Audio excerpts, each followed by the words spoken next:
Hi friends, ఈరోజు మనం ఒక చిన్న కాకి కథ చెప్పుకుందాం. అనగనగా ఓ కాకి తన రంగు గొంతు అంటే తనకే చికాకు. దగ్గరలో ఉన్న కోకిల గొంతుకు ముచ్చట పడేది.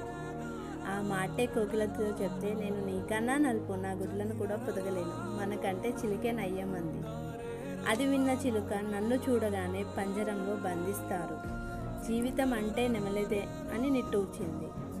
అవును, నెమలి నాట్యం గొంతు హొయలతో ఎంత బాగుంటాయో అని మూడు తీర్మానించాయి. ఆ మాటే నెమలితో అంటే, నేను పక్షినే కానీ ఎగరలేను, నా ఈకలు మాంసం కోసం వేటాడతారు అని బాధపడింది.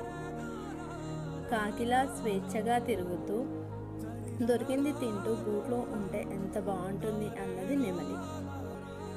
ఆ మాట విన్న కాకికి తనెంత అదృష్టవంతురాలో అర్థమైంది. పోలిక లేనంత వరకు మన జీవితం అమూల్యమైనది. మరొకరితో పోల్చకుండా ఎవరి జీవితం వారు అనుభవించాలి. Thank you for watching.